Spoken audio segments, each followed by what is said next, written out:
একজন বিজ্ঞানী তিনি গবেষণাগারে বসে একটা মা বাচ্চা জন্ম দিতে গিয়ে তাকে কত কষ্ট নিতে হয়, তার উপরে কত লোড চাপে, এটাকে অনুভব করতে গিয়ে তিনি বুঝিয়েছেন একটা মানুষ যদি অ্যাক্সিডেন্ট করে তার যদি 32টা হাড় ভেঙে যায়, ওই মানুষটা আর চলাচল করতে পারে না, চলাচল গতি হারিয়ে ফেলে। যেমন চলাচল গতি হারিয়ে ফেলেন, ওই ব্যক্তি অসুস্থ হয়ে যায়, নিস্তেজ হয়ে যায়, ঠিক তেমনি একটা মা যখন তার বাচ্চাকে জন্ম দেয়, 32টা নাড়ি নিংড়িয়ে তার বাচ্চাকে জন্ম দেয়। জন্ম দেওয়ার সময় মা যুদ্ধের ময়দানের মতো রক্তে রক্তিত হয়ে যায়,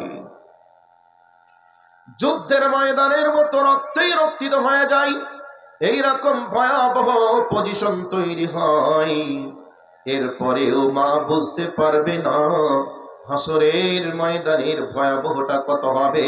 এই ভয়াবহর কারণে মা তার বাচ্চার জন্ম দেওয়ার কষ্টটাকে মনে রাখবে না, বরং ভুলে যাবে। কোনো সিচুয়েশন, কোনো রকমের সেন্স তার কাজ করবে না, কোনো রকমের কষ্ট সে অনুভব করবে না। এবার এই কথাকে সামনে রেখে মা বোনেরা বলতে পারেন, মাওলানা সাহেব আপনি যেমনটা বলছেন এমন তো আমাদের কই মনে হয় না, আপনি যেমন বলছেন মনে হচ্ছে যেন বেশি বেশি বলছেন। না না না না না, বেশি বলি নাই, বরং আমি যেটা বলছি এটাই ঠিক বলছি। এবার ভালো করে শুনে নেন। আল্লাহ রাব্বুল আলামিন পৃথিবীর মানুষের বংশ প্রজন্মকে, পৃথিবীর মানুষের ভাবধারাকে পৃথিবীর বুকে টিকিয়ে রাখার জন্য, চালু রাখার জন্য আল্লাহ রাব্বুল আলামিন ওই মায়েদের অন্তর থেকে কষ্টর মানে বাচ্চা যন্ত্রণা দেওয়ার কষ্টটাকে মুছে দেন। কখন মুছে দেয়? তখন মুছে কিভাবে দেন এবার আপনাকে বলে দিই, ভালো করে শুনে নেন। একটা মা যখন প্রসব যন্ত্রণায় ছটপট লটপট ধরপট করছে, এই অবস্থায় তার মনের সিচুয়েশন তৈরি হয়ে যায়, আর জিন্দিগিতে স্বামীর বিছানাতে যাব না, আর যদি স্বামীর বিছানাতে যেতেই হয় আর জিন্দিগিতে বাচ্চা নেওয়ার শখ আমার আর থাকবে না, বাচ্চা নেওয়ার চিন্তাধারাকে ভুলে যাব। এই অবস্থায় তার ভাবনা চিন্তা চলছে, কষ্ট চলছে, চলতে চলতে আল্লাহ রাব্বুল আলামিন এই পৃথিবীর মানুষের বংশ প্রজন্মকে ধরে রাখার জন্য আল্লাহ রাব্বুল আলামিন মেয়েদের ব্যথা যন্ত্রণা কষ্টকে একটু হলেও মুছে দেন। এই অবস্থায় বাচ্চা জন্ম হয়ে যায়, আর বাচ্চা যখন ট্যাক করে কেঁদে ওঠে, এই অবস্থায় আল্লাহ তাদের ডেকে বলে, ওরে মা, তোর পেটের ভিতর থেকে আমি আল্লাহ কি কিরিমতি মুক্তা বার করলাম, একবার তাকিয়ে দেখ। বাচ্চার দিকে যখন মা তাকিয়ে দেখে, আল্লাহ রাব্বুল আলামিন বাচ্চার সঙ্গে মায়ের অন্তরের ভিতরে দুর্বিনীত একটা মহব্বত তৈরি করে দেন। ওই অবস্থায় মা এত কষ্ট পাওয়ার পরে, যুদ্ধের ময়দানের মতো রক্তে রক্তিত হয়ে যাওয়ার পরে, তার ব্যথা বেদনাকে ভুলে গিয়ে মা তার সন্তানের কান্না মুখে চুমা দিয়ে হাসি ফোটানোর চেষ্টা করি। আমার ভাই, আমার বন্ধুরা, আল্লাহ রাব্বুল আলামিন বলেন কিয়ামতের ময়দানে মা তার বাচ্চাকে জন্ম দিবে, তার বাচ্চার ব্যাপারটা বুঝতে পারবে না, প্রসব বেদনা টের পাবে না। বাচ্চা হয়ে যাবে, জমিনে দুধ পান করার জন্য মা মা করে কাঁদবে, মা যেন কোনো রকমের খোঁজ খবর রাখবে না। এবার ছেড়ে দিলাম এই বিষয়টিকে। এরপরে আল্লাহ পাক বলছেন সেই হাসরের ময়দানে মানুষগুলি বিক্ষিপ্ত পতঙ্গের ন্যায় সাদৃশ্য অবলম্বন করবে। সেই দিনে বিক্ষিপ্ত পতঙ্গের ন্যায় সাদৃশ্য বলতে কি বুঝি? লাইট জ্বলে, ওই লাইট জ্বলার সময় দেখি বিভিন্ন রকমের পোকামাকড় লাইটের উপরে বসে, আবার নিচে পড়ে যায়, আবার নিচ থেকে উপরে ওঠে। অল্পক্ষণের মধ্যে আমরা দেখি অনেক প্রাণী মারা যায়। আল্লাহ রাব্বুল আলামিন বলছেন সেই দিনে হাসরের ময়দানে মানুষগুলি বিক্ষিপ্ত পতঙ্গের ন্যায় সাদৃশ্য অবলম্বন করবে। নিষাদার দ্রব্য পান করলে মানুষ যেমন একবার উঠে, একবার বসে, একবার আচার খায়, আবার সমানভাবে হাঁটে, এই করতে করতে মানুষটাকে দেখে বোঝা যায় মানুষটা নিষাদার দ্রব্য পান করেছে। আল্লাহ রাব্বুল আলামিন বলেন হাসরের ময়দানের ভয়াবহ দৃশ্য দেখে মানুষগুলি সেদিন মাতাল হয়ে যাবে। এবার আল্লাহ পাক বলছেন ওমা হুম বিসুকারা, ওরে আমার বান্দারা তোমরা শোনো, তোমরা মনে করিও না তারা নিশাদার দ্রব্য পান করে মাতাল হয়েছে, এমনটা নয়। ওয়ালাকিন্না আযাবাল্লাহি শাদীদ, সেই কিয়ামতের ময়দানের ভয়াবহ দৃশ্য দেখে মানুষগুলি মাতাল হয়ে গেছে, মানুষগুলি মাতাল সাদৃশ্য অবলম্বন করবে। প্রচন্ড রোদের তাপে হাসরের ময়দানটা একবারে পুড়ে তামা হয়ে যাবে। সেই হাসরের ময়দানটা মনে হবে একটা রুটির খোলায় পরিণত হয়ে গেছে রে। এই রকম পরিবেশ পরিস্থিতি মানুষগুলি লক্ষ্য করবে, হাসরের ময়দানটা দেখবে, আর মানুষগুলি সেদিন মাতাল হয়ে যাবে, আর মানুষগুলির মাথার মগজগুলি গলে গলে গলে টকবক করে ফুটে ফুটে নাক দিয়ে আর কান দিয়ে বার হতে শুরু হবে। এই অবস্থায় মানুষের মুখ থেকে আওয়াজ শুরু হবে, আমার কি হবে, আমার কি হবে, এই আওয়াজ হবে। আর হাসরের ময়দান মিলে একটাই আওয়াজ, পানি পানি পানি পানি করে মানুষ চিৎকার করবে।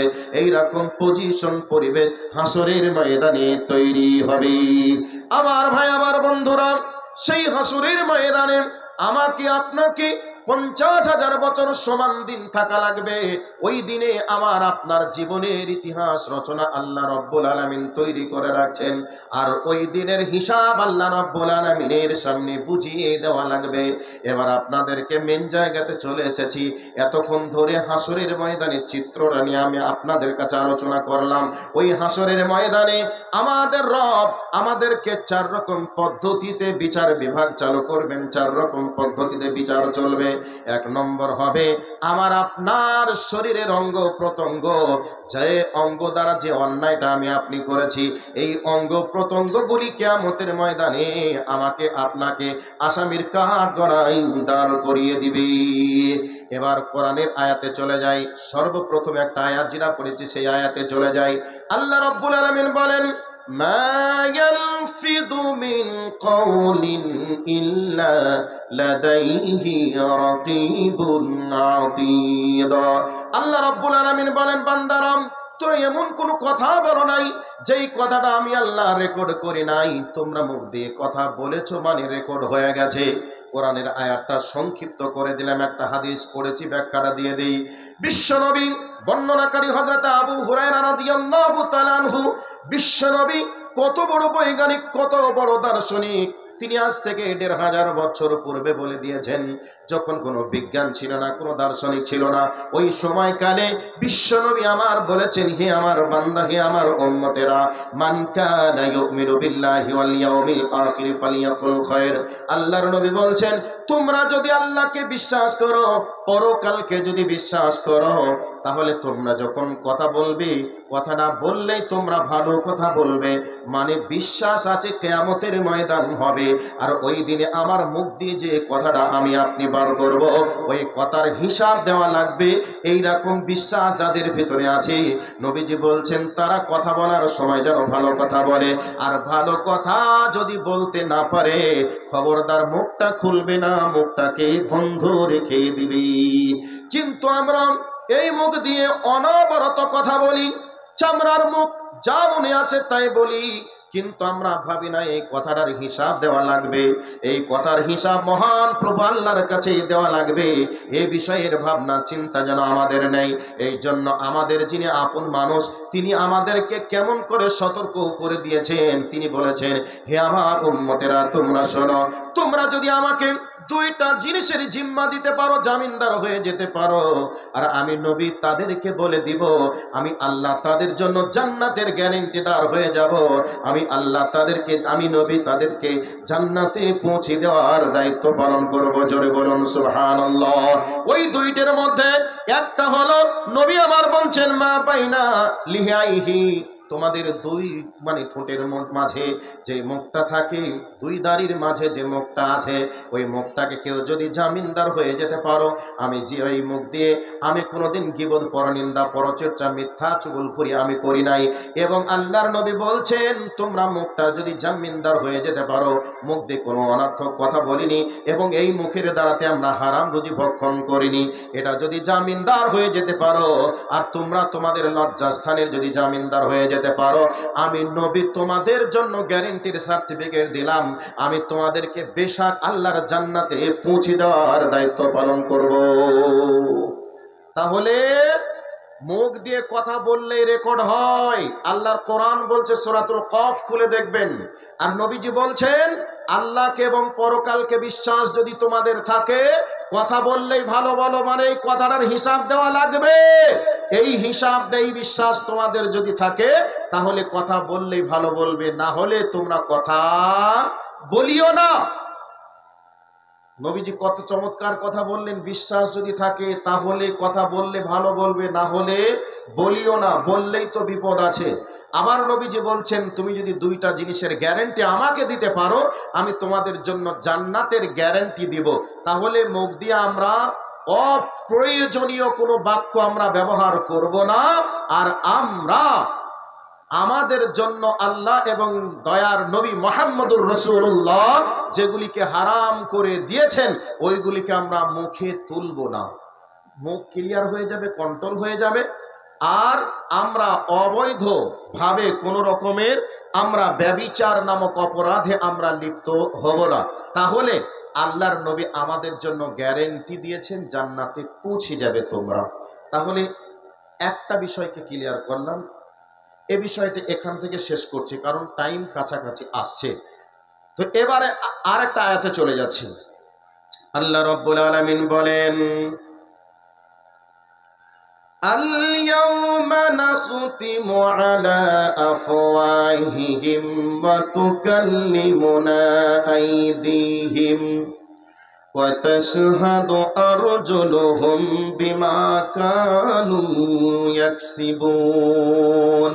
সূরাতুল ইয়াসিনের ভিতরে আল্লাহ রাব্বুল আলামিন বলেছেন, কিয়ামতের ময়দানে আমি আল্লাহ তোমাদের মুখটাকে বন্ধ করে দিব, মুখটা অফ হয়ে যাবে। এবার আমি আপনি হাতের দাঁড়াতে যা যা করেছি, হাতকে জিজ্ঞাসা করা হবে।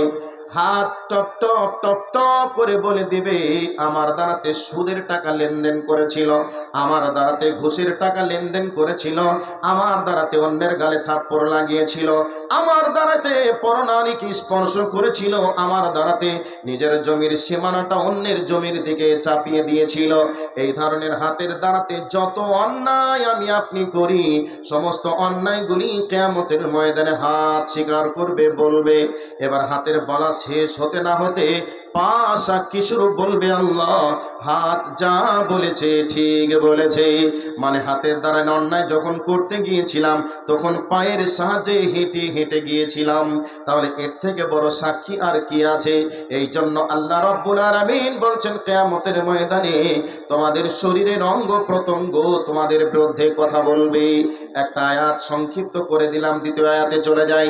আল্লাহ রাব্বুল আলামিন বলেন, শাহিদা আলাইহিম সামউহুম ওয়া আবসারুহুম ওয়া জুলুদুহুম ওয়া আরজুলুহুম বিমা কানু ইয়ামালুন। আল্লাহ রাব্বুল আলামিন বলেন, কিয়ামতের ময়দানে তোমার কান তোমার বিপক্ষে সাক্ষী দিবে। আজকে বর্তমান সময়ে কানের সাহায্যে আমরা কত রকমের অন্যায় করি। গীবতের কথাকে শ্রবণ করি, গীবতের কথাকে আমরা মনে শ্রবণ করি, পরনিন্দার কথাকে আমরা শ্রবণ করি।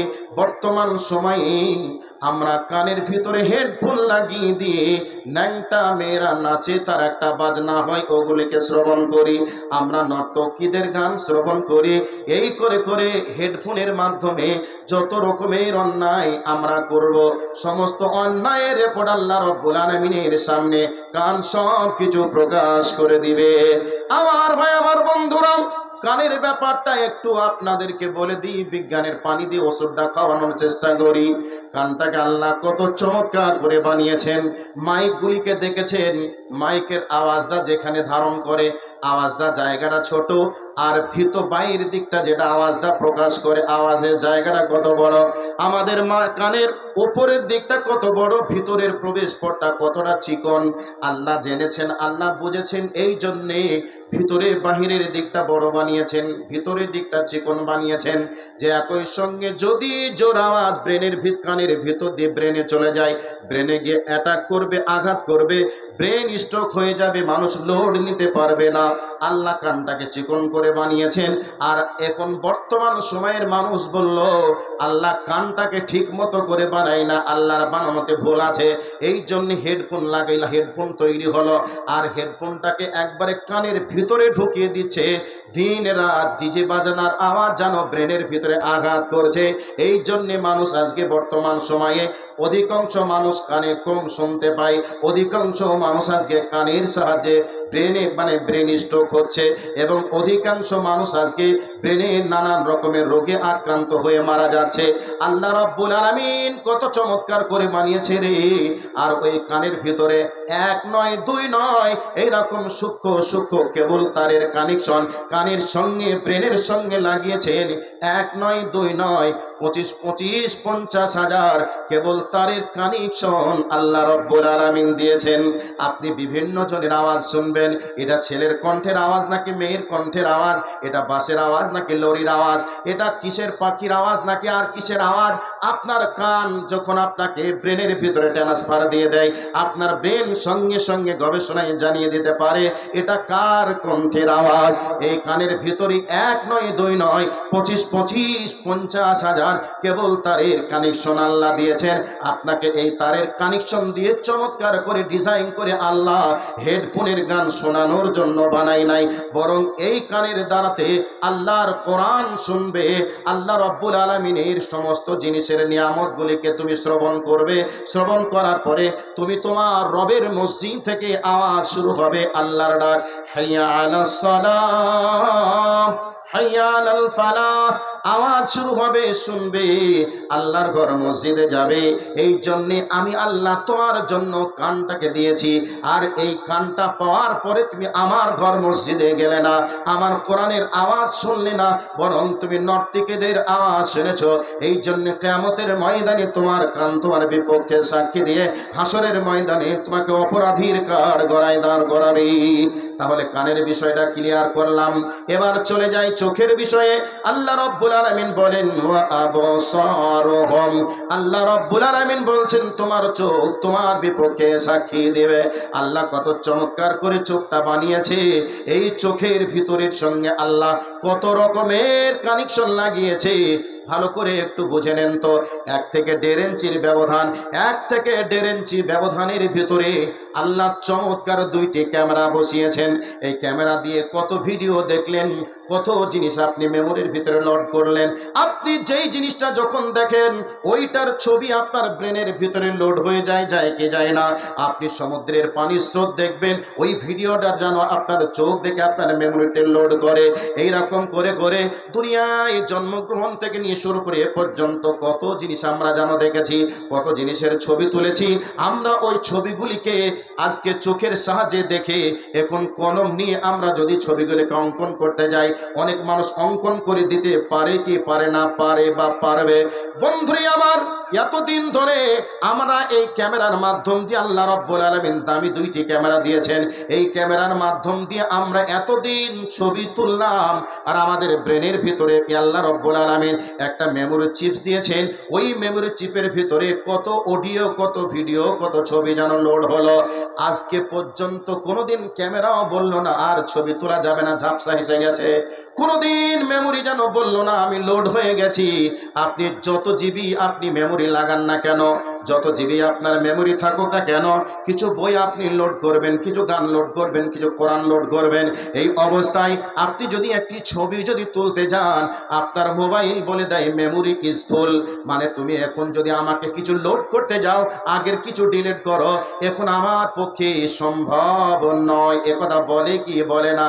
কিন্তু আমরা জন্ম থেকে নিয়ে শুরু করে পর্যন্ত কত জিনিস আমরা ছবি ওঠালাম, কত ভিডিও লোড হলো। আমাদের ব্রেন কোনোদিন বলল না আমি লোড হয়ে গেছি, আমি অপারক হয়ে গেছি, আমি আর পারবো না, আমার দ্বারা সম্ভব নয়। একথা কোনোদিন বলিনি, বলবেও না। আল্লাহ কত চমৎকার দিয়েছেন। এবার আল্লাহর কুদরত যদি বর্ণনা করতে যাওয়া হয় তাহলে আমার টাইমটা ওভার হয়ে যাবে। আল্লাহ রাব্বুল আলামিন বলছেন শাহিদা আলাইহিম সামউহুম ওয়া আবসারুহুম ওয়া জুলুদুহুম ওয়া আরজুলুহুম বিমা কানু ইয়ামালুন। কিয়ামতের ময়দানে তোমার কান তোমার বিপক্ষে, তোমার চোখ তোমার বিপক্ষে। কানের ভিতরে 50,000 কেবল তারের কানেকশন আল্লাহ দিয়েছেন। আর আল্লাহ রব্বুল আলামিন চোখের সঙ্গে আপনার ব্রেনের ভিতরে কানেকশন দিয়েছেন 30,000 কেবল তারের কানেকশন আল্লাহ রব্বুল আলামিন দিয়েছেন। গোলাম আহমদ মুর্তজা একটা বই লিখেছেন, ওই বইয়ের ভিতরে লিখেছেন যে পশ্চিমবঙ্গটার পরিধি যতটা রয়েছে ওই পরিধি অনুযায়ী হিসাব করে তিনি বলতে চেয়েছেন আল্লাহ মেমোরির ভিতরে, ব্রেনের ভিতরে যত রকমের কানেকশন আল্লাহ দিয়েছেন, সূক্ষ্ম সূক্ষ্ম তারের কানেকশন, পশ্চিমবঙ্গটাকে 7টা পাক দিয়ে বন্দি করা যাবে। এতটা কেবলের তার, এতটা কানেকশন আল্লাহ ব্রেনের ভিতরে দিয়েছেন। এমনি এমনি দেই নাই, এক একটা জিনিসের এক এক রকমের কাজ আছে। তো আল্লাহ রাব্বুল আলামিন বলছেন এই চোখের দ্বারাতে তুমি বর্তমান সময়ে আজকে নগ্নতা দেখছো, বেহায়াপনা তুমি দেখছো, ওই জায়গায় আল্লাহর ঘর তুমি দেখছো, তুমি দেখে আল্লাহর ঘরে প্রবেশ তুমি করতে পারো না। রাস্তায় চলছো, চলতে চলতে দেখছো সামনে একটা বাম্পার আছে, তোমার মোটরসাইকেল তোমার কারের এখন স্পিড আছে 50 কিলোমিটার গতিবেগে তোমার চলছে। এই অবস্থায় ওই জায়গাটা বাম্পারটা তোমার নজরে পড়ার সাথে সাথে তোমার চোখ তোমার ব্রেনকে ট্রান্সফার করে দিচ্ছে। বাম্পারের পরিধি এতটা, এই অবস্থায় কতটা স্পিডে ব্রেক, কতটা স্পিডে ব্রেক করলে গাড়ি নিয়ন্ত্রণে থাকবে, অ্যাক্সিডেন্ট হাত থেকে বাঁচা যাবে। ব্রেন যদি আপনার চোখ যদি একটু দেখতে লেট করত, ব্রেনকে দিতে যদি একটু সময় নিত, তাহলে মানুষ দুনিয়ার বুকে চলতে পারতো না, অ্যাক্সিডেন্ট করত, মারা যেত। কত দ্রুত গতির, কত ফাস্ট কানেকশন আল্লাহ রব্বুল আলামিন দিয়েছেন। কিন্তু আল্লাহ রব্বুল আলামিনের এই নিয়ামতকে আমরা একটু ভাবলাম না, একটু ভাবারও চেষ্টাও করলাম না। এই জন্য আল্লাহ রব্বুল আলামিন বলছেন এই চোখ দিয়ে তুমি যদি অন্যায় করো, এই অন্যায়গুলি করার কারণে তোমার চোখ তোমাকে অপরাধীর কাঠগড়ায় দাঁড় করাবে। তাহলে এবার আরেকবার ক্লিয়ার করে দিই, হাত আমার আপনার বিপক্ষে, পা আমার আপনার বিপক্ষে, কান আপনার বিপক্ষে, চোখ আপনার বিপক্ষে। এবার আল্লাহ পাক বলছেন ও জুলুদুহুম, তোমার শরীরের চামড়াও যেন তোমার বিপক্ষে। আজকে রোদের তাপ থেকে বাঁচার জন্য টাকা আমরা ব্যাংকে রেখে দিলাম, টাকা মার্কেটে সুদে ছেড়ে দিলাম, ওখান থেকে টাকার ইন্টারেস্টেড আসছে, ওই টাকা নিয়ে এসে ভালো ভালো ক্রিম, ভালো ভালো তেল, ভালো ভালো সাবান আমরা শরীরের ওপরে সেবন করি, কতই না আনন্দে উৎফুল্লিত জীবন যাপন করি। কিন্তু ভালো করে কান করে শুনে নিন, আপনার শরীরের চামড়া আপনার বিপক্ষে কথা বলবে। সারাটা জীবনে আপনার শরীরের অঙ্গ প্রত্যঙ্গ মাধ্যমে যে যা অপরাধ আমি আপনি করেছি, সমস্ত অপরাধগুলি হাসরের ময়দানে বলতে শুরু করে দিবে। এই অবস্থায় আমি আপনি সেদিন নিজেদের শরীরের অঙ্গ প্রত্যঙ্গগুলিকে লক্ষ্য করে বলবো, ওরে হাত তুই যদি না থাকতিস আমি পরনারী স্পর্শ করতাম না, তুই যদি না থাকতিস তাহলে আমি কারো গালে থাপ্পড় লাগাতাম না, চোখ তুই যদি না থাকতিস তাহলে তো আমি দেখতাম না, আজকে তুই আমার বিরুদ্ধে কথা বলিস, আমার বিরুদ্ধে সাক্ষী দিস, এইরকম বলা বলি চলবে। এই অবস্থায় শরীরের অঙ্গ প্রত্যঙ্গগুলি বলবে দুনিয়াতে তোমার অধীনে আল্লাহ রাব্বুল আলামিন আমাদেরকে বানিয়েছিলেন, কিন্তু আমাদের কিছু বলার ছিল না, তুমি যেভাবে চালিয়েছিলে ওইভাবে আমাদেরকে চলতে বাধ্য হতে হয়েছিল। এখন আমাদের রব আমাদেরকে কথা বলার সুযোগ দিয়েছে, অতএব তুমি যে অন্যায় করেছো, অন্যায়ের বিরুদ্ধে আমাদের সাক্ষী চলবে। ভাইয়া হিসাব করে একটু নিজের বডি বিপক্ষে সাক্ষী দিবে, কিছু করার নেই, কিচ্ছু করার নেই, কিচ্ছু বুদ্ধি কোনো কাজ করবে না, পৃথিবীর কোনো টেকনোলজি কাজ করবে না, কোনো রকমের সফটওয়্যার আপনার কাছে থাকবে না যেই সফটওয়্যারের মাধ্যমে, টেকনোলজির মাধ্যমে আপনার আমল নামাটা ক্লিন করে নেবেন, যে সেখানে কোনো কিছু কেউ ধরতে পারবে না, বুঝতেও পারবে না, একবারে ক্লিন, আমি একবারে সোফি সানলাইট হয়ে হাসরের ময়দানে উঠবো, ডিলিট করে অপশন উড়িয়ে দিয়ে আমি একবারে নিষ্পাপ হয়ে উঠবো, এই সুযোগ থাকবে না কিয়ামতের ময়দানে। গোলাম হোসেন একটু ভেবে একটু চলার চেষ্টা করি। যেমন হাত থেকে ঢেল ছুঁড়ে দিলে ঢেল ধরা যায় না, শ্বাস বন্ধ হয়ে গেলে পাককে ঠেকানো যাবে না। সতর্ক সাবধান, বডি থেকে প্রাণ বার হওয়ার পূর্বেই আমাকে আপনাকে একটু নিজেকে কন্ট্রোল করে যাওয়ার চেষ্টা করা লাগবে যে আমার স্থানটা কোথা হবে। তাহলে অঙ্গ প্রত্যঙ্গ এ বিষয়ে আর বলবো না, সময় কাছাকাছি। এবার দ্বিতীয় চলে যায়, 4 রকম পদ্ধতি বলেছি, দ্বিতীয়তে চলে যাচ্ছি। দ্বিতীয় আল্লাহ রাব্বুল আলামিন বলেন আল্লাহ রাব্বুল আলামিন বলেন ইয়াউমা তুহাদ্দিসু আখবারাহা বিআন্না রাব্বাকা আওহা লাহা। আচ্ছা, বুঝতে কারো কি কোনো অসুবিধা হচ্ছে নাকি গো? মনে মনে হচ্ছে যে তুই যেগুলা বলছিস বাপু এগুলা তো সবই জানি, আর এগুলা কি বলবে, এগুলা কি হবে, এটা মনে মনে হচ্ছে, তাই কি না? এরকম আছেন নাকি কেউ?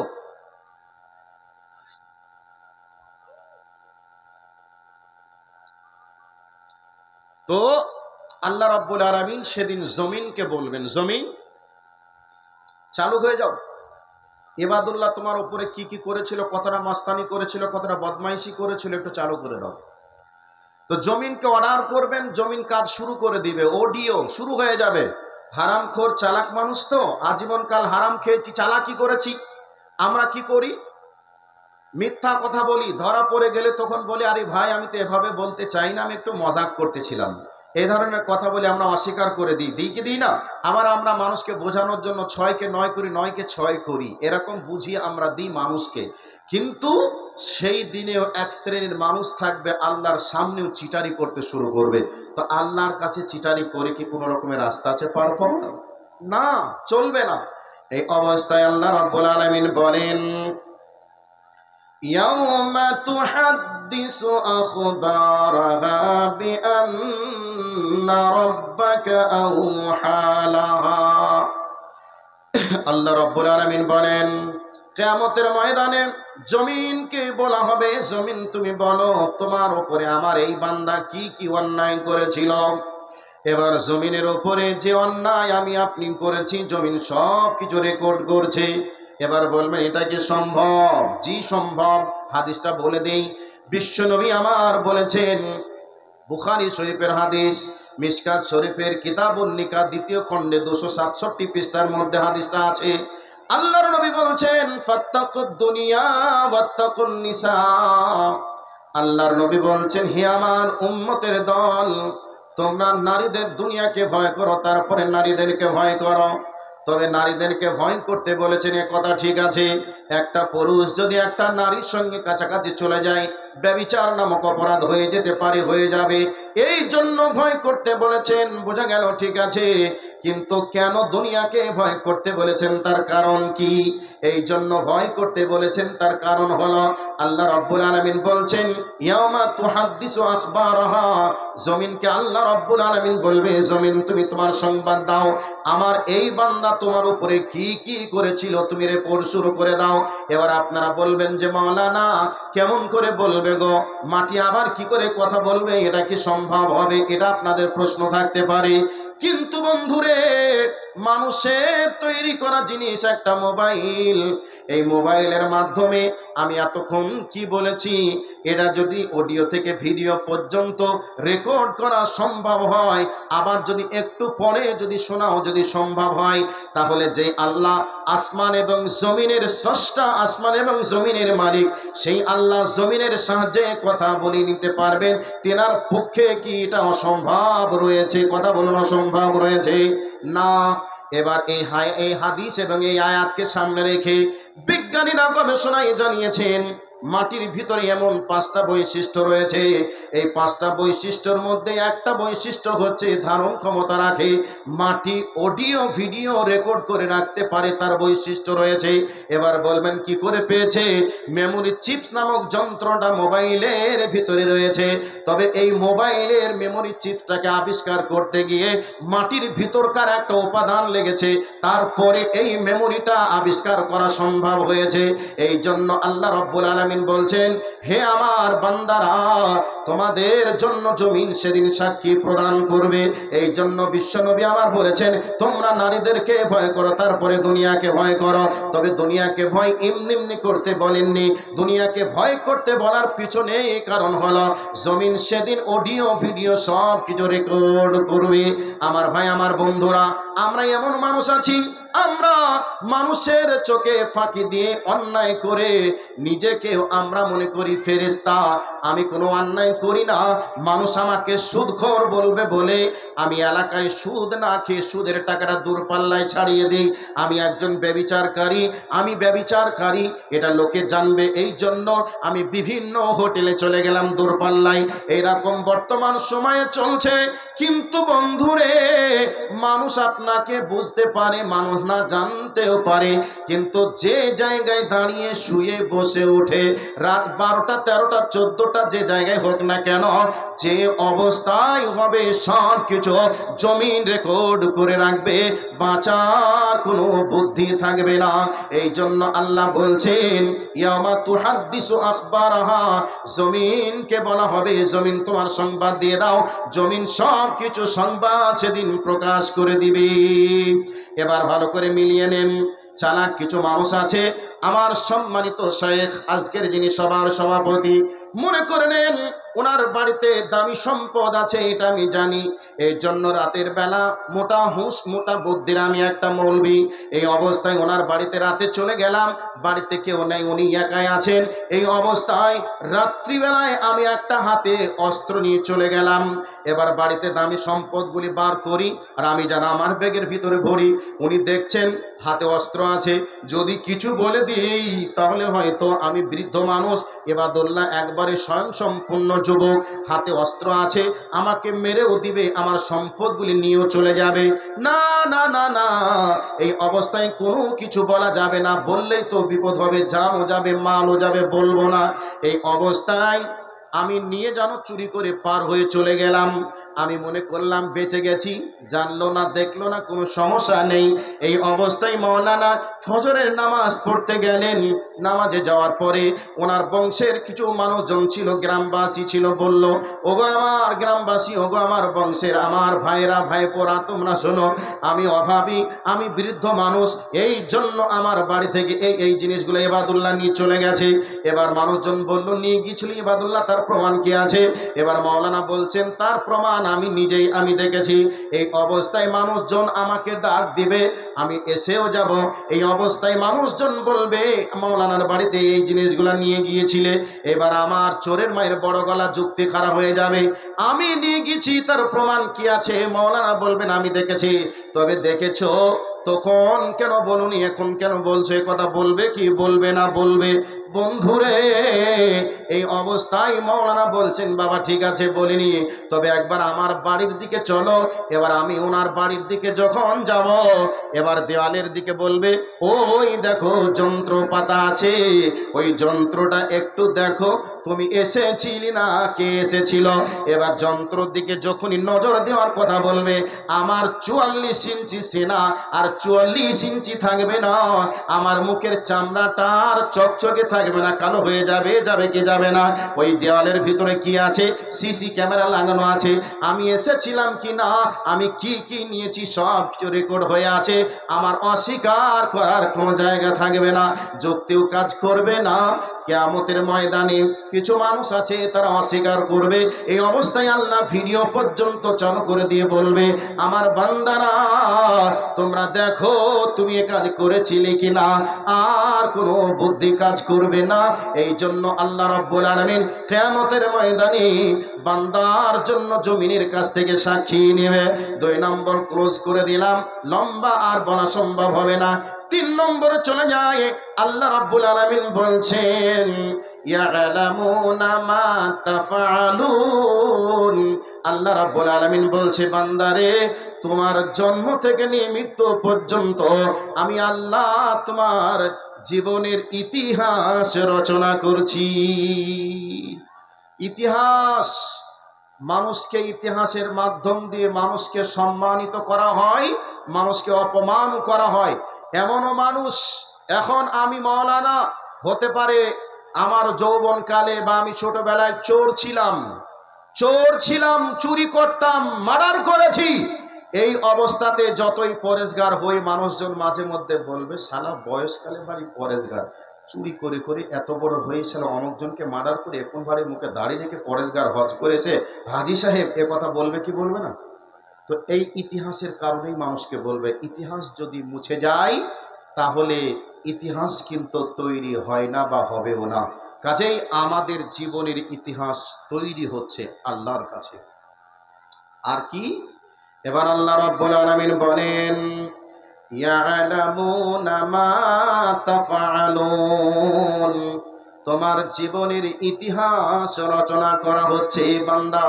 তুমি যা কিছু করবে, কিরামান কাতিবিন, তোমার জন্য আমি আল্লাহ সম্মানিত লেখক নির্ধারণ করে দিয়েছি। রাইটার লেখক নির্ধারণ করা হয়েছে, কাতেব নির্ধারণ করা হয়েছে। রাত 12টা বাজুক আর 13টা বাজুক, পৃথিবীর সবাই যদি ঘুমিয়েও যায়, কিন্তু তুমি যখন যে কাজটা করতে যাবে, আমার লেখক তোমার জন্য কলম ধরে রেডি থাকবে, কলম ধরে রেডি। যা কিছু করব সব কিছু লিখনি চলবে। অন্যায় করব তাও লিখনি, ভালো করব তাও লিখনি। দুইজন ফেরেশতা আল্লাহ পাক নিযুক্ত করেছেন, সেই ফেরেশতা আমাদের জীবনের ইতিহাসকে রচনা করছেন। ফেরেশতারা আমাদের জীবনের লেখালেখি করছেন, কোনো রকমের ফাঁকি দেওয়ার সুযোগ নেই। তাহলে 3 নম্বরটাকে ক্লোজ করে দিলাম, 4 নম্বরে চলে যাই। আল্লাহ রাব্বুল আলামিন বলেন, ইন্নাহু আলিমুম বিজাতিস সুদূর, আল্লাহু সামিউম বাসীর। আমাদের যিনি রব, তিনি শুনতেও পান, তিনি দেখতেও পান। আমাদের যিনি রব, তিনার পাওয়ার কত, তিনি অদৃশ্যের খবর পর্যন্ত জানেন, অদৃশ্যের জিনিস পর্যন্ত তিনি দেখেন। যেগুলিকে আমরা খালি চোখে দেখতে পাই না, ওইগুলিকে আমরা মাইক্রোস্কোপ যন্ত্রের মাধ্যমে আমরা দেখি। কিন্তু বন্ধুরে, আল্লাহ রাব্বুল আলামিনের জন্য কোনো মাইক্রোওয়েভ যন্ত্র লাগবে না, কোনো রকমের যন্ত্র তিনার প্রয়োজন হবে না। তিনি সব কিছু দেখেন আর সব কিছুই তিনি শুনেন। এবার আপনাদেরকে বলে দিই, আকীদা বিভাগ থেকে একটু কথা বলি। আকীদা বিভাগে আলে আকীদা বিষয়ে আল্লাহর অস্তিত্ব, আল্লাহর বিষয় নিয়ে কলম ধরেছেন। আল্লাহ তিনি কেমন পাওয়ারফুল, আল্লাহ তিনি শুনতে পান, তিনি দেখতে পান, এই বিষয়টিকে নিয়ে কলম ধরেছেন। কি বলে আল্লাহ রাব্বুল আলামিন, ইন্নাহু আলিমুম বিযাতিস সুদূর, আল্লাহ রাব্বুল আলামিন তিনি অদৃশ্যের খবর পর্যন্ত তিনি দেখতে পান, তিনি অদৃশ্যের জিনিস পর্যন্ত দেখতে পান। আমি একটু উদাহরণ দিয়ে বলি, তারপরে আসল জায়গাতে যাব। মনে করে নেন, আপনি আর আপনার স্ত্রী একই লেপের তলে, একই বালিশে মাথা লাগিয়ে শুয়ে আছেন। আপনার মনের ভিতরে কি যেন একটা কথা লুকোচুরি খেলছে, এখনো পর্যন্ত ডেলিভারি দেননি, আপনার স্ত্রী কাছে শুয়ে আছে তাও জানেননি, এবং আপনার স্ত্রীর মনের ভিতরে কি যেন একটা লুকোচুরি খেলছে। এরপরে আপনি স্বামী হিসাবে পাশে শুয়ে আছেন, তারপরেও আপনি জানেন না। কিন্তু বন্ধুরে, আল্লাহ রাব্বুল আলামিন আপনার অন্তরের কথাটা লুকোচুরি খেলছে, আপনার স্ত্রী না জানলেও না জানতে পারে, কিন্তু আপনার রব অন্তরের খবরটা জানেন, আপনার স্ত্রীর খবরটাও জানেন, আপনার খবরটাও আল্লাহ রাব্বুল আলামিন জানেন। এবার এইভাবে আকীদার বিভাগটা এবার বলে দিই, ভালো করে শুনে নেন। আল্লাহর কুদরত, আল্লাহর পাওয়ার কত বড় একটু ভালো করে শুনে নেন। আমাবস্যার রাতটা এমনি অন্ধকার, আবার আকাশে মেঘ আছে, ওই মেঘের জন্য কোনো নক্ষত্র ওঠে নাই, চন্দ্র ওঠে নাই। এই অবস্থায় কালো একটা পিঁপড়ে কালো পাথরের উপর দিয়ে হেঁটে হেঁটে চলে যাচ্ছে। আল্লাহ তিনি এমন প্রত্যক্ষদর্শী, এমন তিনি শুননেওয়ালা।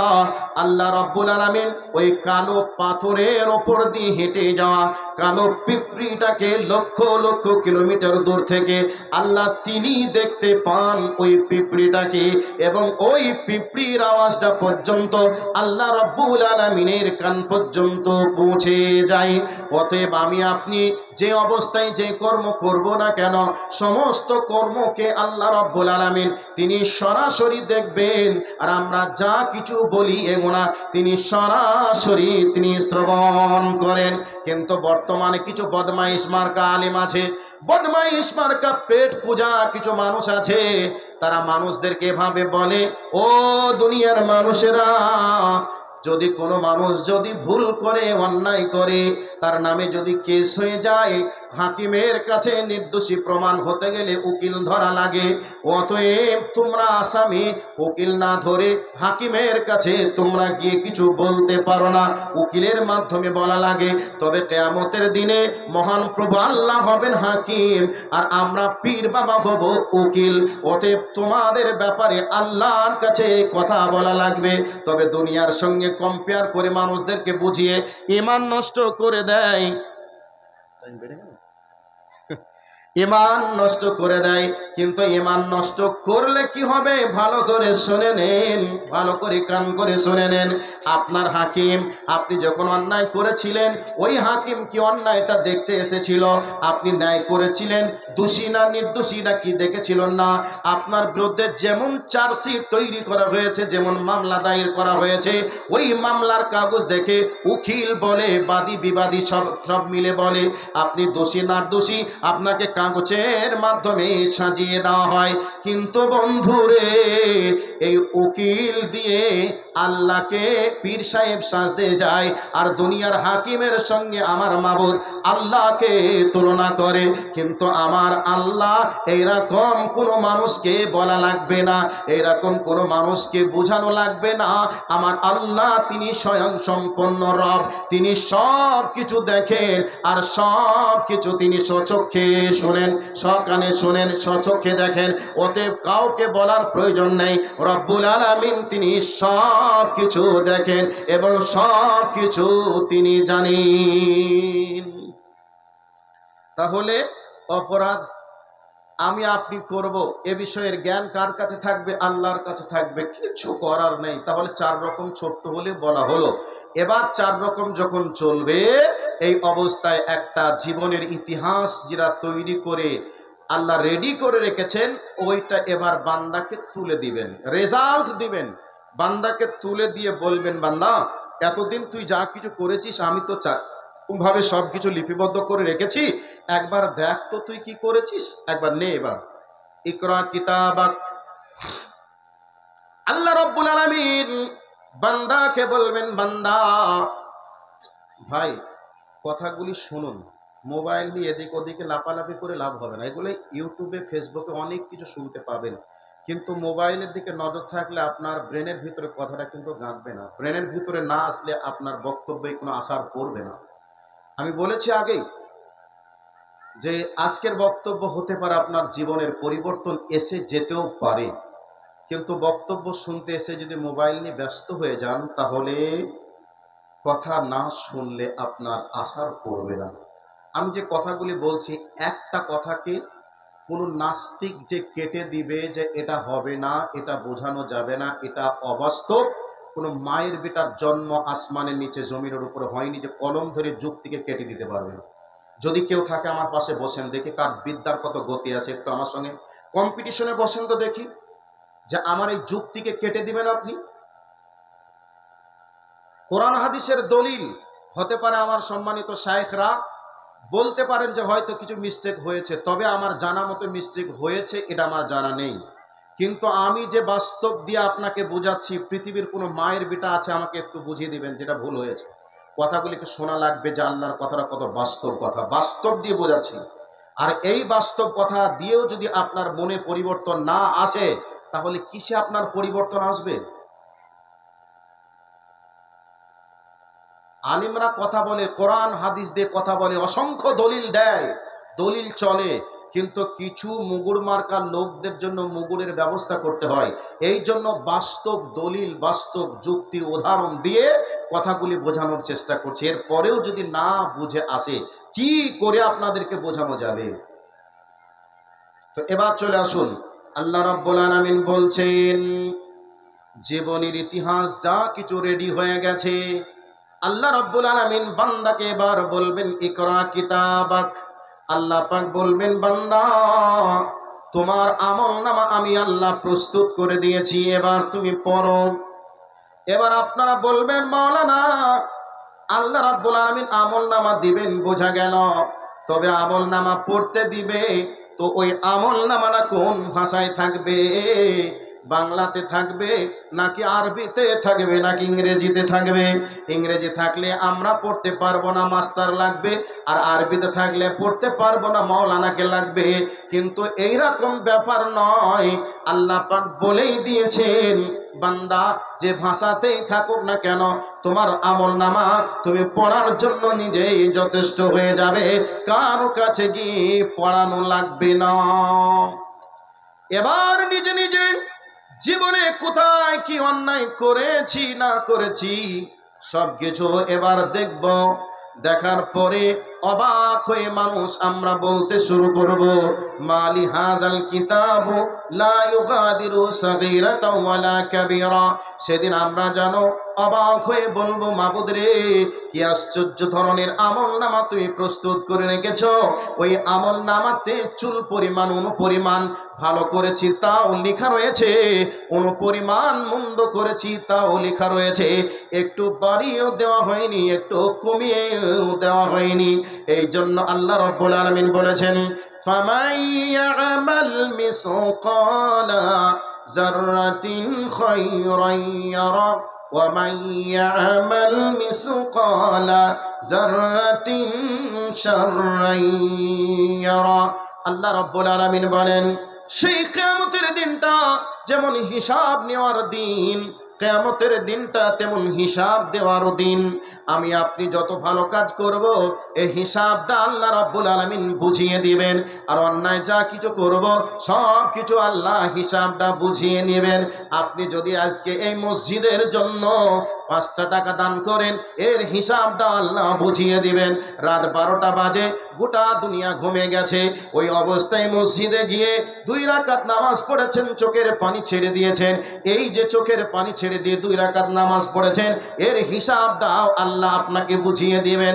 গোটা দুনিয়ার মানুষ কেউ দেখলো না, মসজিদে একটা দান বাক্স আছে, ওই দান বাক্সে আপনি 2টা টাকা দিলেন, আর আল্লাহকে বললেন, আল্লাহ এই 2টা টাকার বিনিময়ে আমি তোমার কাছে জাহান্নাম থেকে বাঁচতে চাই। ওই 2 টাকার হিসাবটা আল্লাহ আপনার কাছে বুঝিয়ে দিবেন। একবার যদি ভক্তি ভরে সুবহানাল্লাহ আলহামদুলিল্লাহ বলেন, এর নেকিটাও আপনার আমলনামায় জমা থাকবে। সেই দিন আল্লাহ পাক হিসাবটা বুঝিয়ে দিবেন। আর যদি চুল পরিমাণ আপনি মিথ্যা যদি কথা বলেন, তাহলে এই মিথ্যা কথা বলার কথাটার মানে পাপটা আপনার আমলনামায় লেখা থাকবে। সেদিন আল্লাহ আপনাকে জিজ্ঞাসা করবে, বান্দা এই অন্যায়টা কেন করেছিলি, ধোঁকা কেন দিয়েছিলি, মিথ্যা কেন বলেছিলি, এর হিসাবটা আল্লাহর কাছে বুঝিয়ে সেই দিন দিতে হবে, আল্লাহ বুঝিয়ে নিবেন। তাহলে কত সম পরিমাণে কতটা বড় দিন হবে বলেছিলাম, 50,000 বছর সমান একটা দিন হবে। ওই দিনে মানুষের মাথা থেকে 1 আঙ্গুল দূরে সূর্য থাকবে। সেই দিনে এইরকম হিসাব চলবে, চুলচিরা হিসাব। তবে চুলচিরা হিসাবের দিনটা কত খাতারনাক, এই দিনটার ভয় আমাদের মনের ভিতরে আসছে কিনা একটু দেখুন তো। আজকে বর্তমান সময়ে আমরা দুনিয়ার একটু সুখ শান্তি, দুনিয়ায় আমরা রোদের তাপ থেকে বাঁচার জন্য, গরমের হাত থেকে বাঁচার জন্য আমরা গাড়ি ক্রয় করি, ওই গাড়িটা বাড়ি এসি লাগাই। বাড়ি আমরা তৈরি করেছি গরমের হাত থেকে বাঁচার জন্য, বাড়িতে এসি লাগিয়েছি। 2 মিনিট 3 মিনিট বাথরুমে সময় পার করি। অনেক বাড়িতে দেখেছি বাথরুমে পর্যন্ত এসির ব্যবস্থা হয়ে গেছে। তাহলে 60 বছর 70 বছর সময়ের জন্য আমরা বিলাসবহুল গাড়িতে এসি, বাড়িতে এসি, বাথরুমে এসি আমরা ব্যবহার করলাম। কিন্তু যে জায়গায় 50,000 বছর সমান থাকা লাগবে, ওই জায়গার ব্যাপারে আমাদের কোনো ভাবনা নেই। ওই জায়গার ব্যাপারে আমাদের কোনো ভাবনা নেই। সারাটা রাত যুবকদের পার হয়ে চলে যাচ্ছে ফ্রি ফায়ার আর পাবজি নিয়ে। বিভিন্ন দুশ্চরিত্রা মেয়েদের সঙ্গে গল্প করতে গিয়ে যাদের প্রস্রাব ফিরে পানি নেয় না, ওই নাপাক নায়িকাদের অশ্লীল ভিডিও দেখতে দেখতে 7টা রাত পার করে দিচ্ছে। এর হিসাব কি দেওয়া লাগবে না? নিশ্চিত দেওয়া লাগবে, কিচ্ছু করার নেই। আপনি যেহেতু আল্লাহর আর আল্লাহর জমিনে বাস করছেন, আল্লাহ আপনাকে বানিয়েছেন, আল্লাহ আপনাকে হিসাব নেবেন, কিছু করার নেই। সম্মানিত উপস্থিতি, কত খাতারনাক পজিশন হবে একটু ভেবে আমরা দেখি, 60 বছর সুখের জন্য, 70 বছর আরামের জন্য আমরা আমাদের মনে যা চাই আমরা তাই করি, কিন্তু অনন্তকালের দিনের জন্য আরামের ভাবনা চিন্তা করা লাগবে, এর জন্য আমরা ভাবি না। আলেমরা বললে আলেমদেরকে আবার অপমান করা হয়।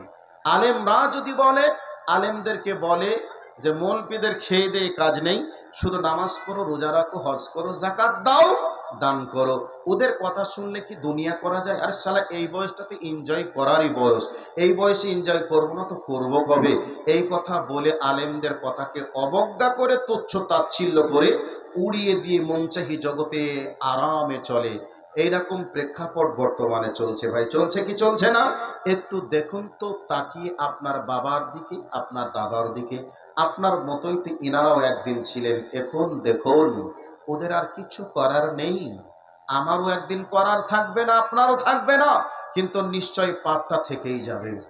যৌবনের তাড়নায় পড়ে যা মন তাই করলাম, কিন্তু যৌবন একদিন ফুরিয়ে যাবে, পাপটা ঠিক থেকেই যাবে। কিন্তু পাপ আপনাকে অপমান করবে, অপরাধীর কাঠগড়ায় দাঁড় করাবে। কাজেই শ্বাস বন্ধ হওয়ার পূর্বে নিজেদের পাপগুলিকে কন্ট্রোল করার চেষ্টা করুন। এবার আমি হাসরের ময়দানের প্রেক্ষাপট নিয়ে আলোচনা করছিলাম। এবার আর একটা জায়গাতে আমি চলে যাব। তারপরে হাসরের ময়দান থেকে বাঁচতে গেলে কি কি করা লাগবে এইগুলি বলতে গিয়ে আমার টাইমটা শেষ হয়ে যাবে। মানে আমার বক্তব্য টাইম অনুযায়ী বক্তব্যর আমি ভিত দিয়েছিলাম। বিল্ডিং যেমন হবে তার ভিতটা তেমনই হবে। তবে 15 মিনিট টাইম এক্সট্রা হয়ে গিয়েছিল, তবে বক্তা চলে এসেছে, আর হয়তো সময়টা পাওয়া যাবে না। একটু বলে দিই ভাই আস্তে আস্তে। এবার ওই হাসরের ময়দানে ইয়াউমা ইয়াফিরুল মারউ মিন আখিহি, শুধু এই আয়াতটার একটু তাৎপর্য বলে শেষ করে দিব। একটু আপনাদেরকে বলে ভালো করে শুনে নেন। দুনিয়াতে যদি আপনার বিপদ হয়ে যায়, কেউ যদি আপনাকে মারবো, কাটবো, মার্ডার করবো বলে হুমকি দেয়, তাহলে আপনি মার্ডারের হুমকি পেয়ে আপনি ভাইয়ের কাছে ছুটে যান, আর ভাইকে গিয়ে বলেন, ভাই অমুকের বেটারা আমাকে মারবো বলে মার্ডারের হুমকি দিয়েছে। এই কথাটা যখন ছোট ভাই বড় ভাইকে বলে, বড় ভাই তখন ছোট ভাইকে বুক ভরা ভরসা দিয়ে বলে, টেনশন করিস না, বাড়ির ভিতরে থাক, বাইরে যাবি না, তবে আমি তাদের সঙ্গে বুঝে দেখি কি করতে পারি না পারি। এই অবস্থায় দুই পক্ষ বসে ভাইয়ের প্রাণ বাঁচানোর জন্য বড় ভাই বলবে, ভাই রে আমার ভাই অন্যায় করেছে, এই জন্য তোমাদের কাছে ক্ষমা চায়। এবার বলবে, না মাফ করব না, তবে 2 লাখ টাকা জরিমানা দিব, এরপরে তোমরা ক্ষমা করো। এরপরেও যদি বলে না, মার্ডারের পরিবর্তে মার্ডার করবো, এরকম হুমকি যদি দেয়, তবে বড় ভাই এবার বলে, ঠিক আছে তুই যদি মার্ডার করতে পারিস আমার ভাইকে, আমিও হাতে ছুরি দিই নাই, আমিও তোকে মার্ডার করতে পারবো। এরকম কথা দুনিয়ার মানুষ বলে কি বলে না বলে? কিন্তু বন্ধুরে এবার আপনাকে আর একটা বলে দিই, ভালো করে শুনে নেন।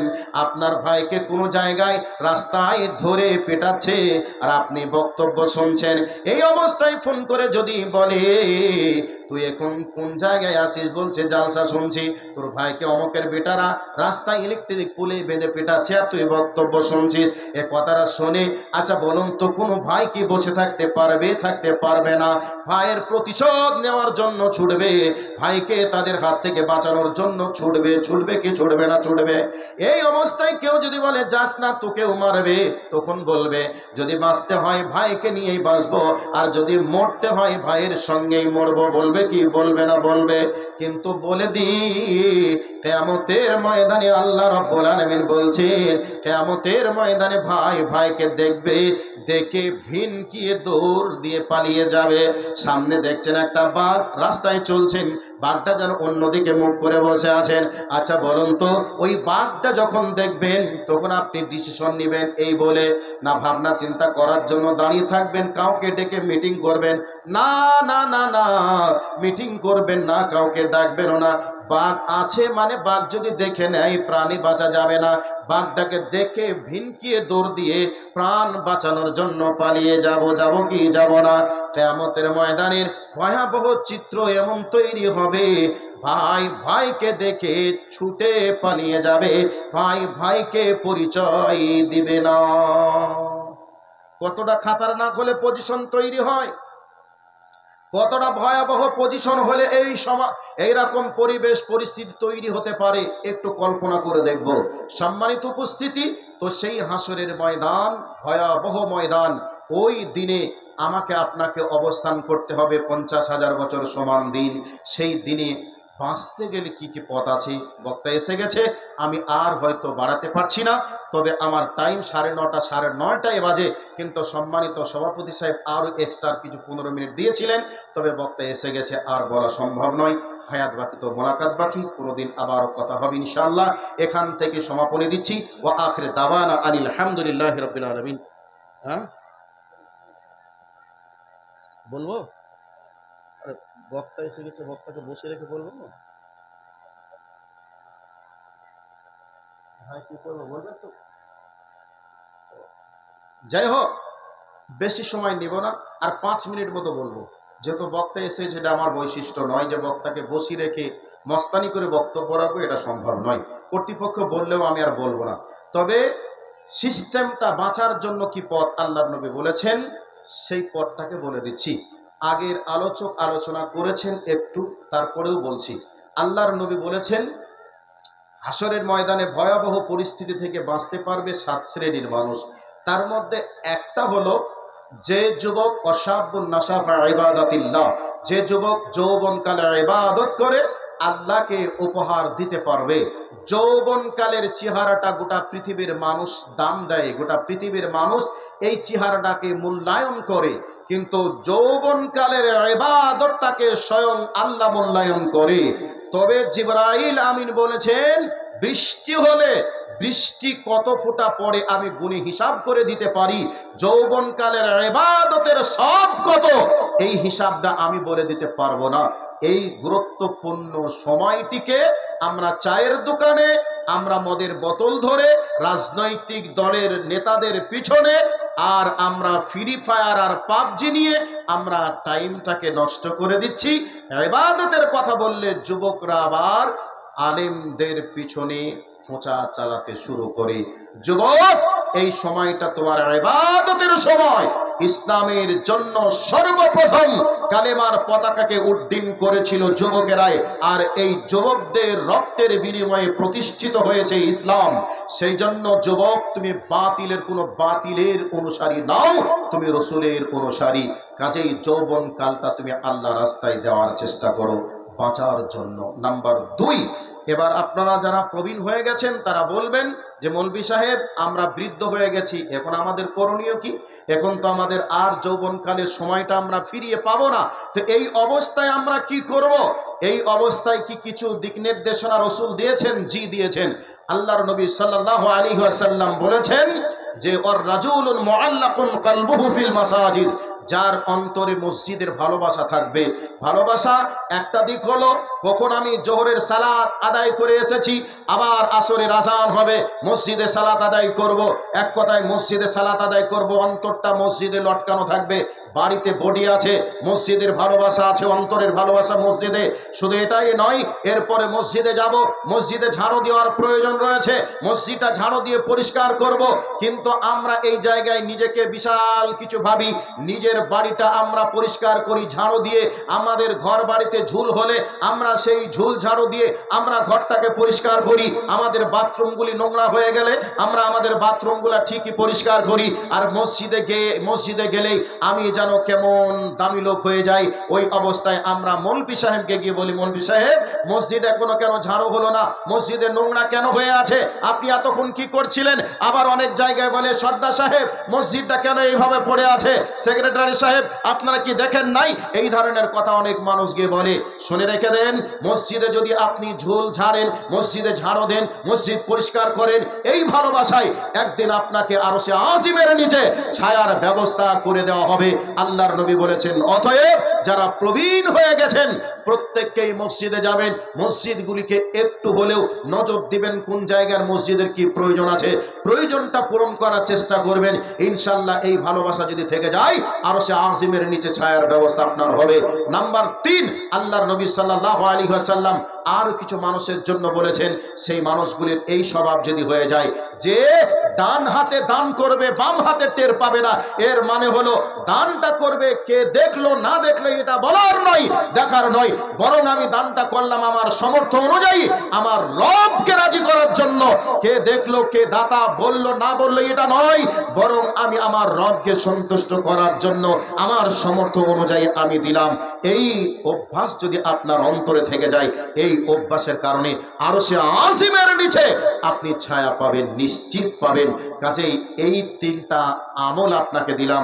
যুবক, যৌবন কালটা ফ্রি ফায়ার খেলে সময়টা অপচয় করার নয়, বরং ইবাদত করে তোমার আমল নামাতে জমা করার সময় তুমি এই সময়টিকে একটু মূল্যায়ন করো। 2 নম্বর, মসজিদে গিয়ে গল্প গুজব না করে সময়টা একটু মসজিদে ঝাড়ু দিয়ে মসজিদটা পরিষ্কার করব। মসজিদের জন্য অন্তরটাকে একটু আপনার একটু বিলি দেওয়ার প্রয়োজন রয়েছে। নাম্বার 3, আল্লাহকে সন্তুষ্ট করার জন্য দান করবেন, ইনশাআল্লাহ আরশে আজিমের নিচে ছায়া হবে। 3টে আমল দিলাম। এই হাদিসে আর 7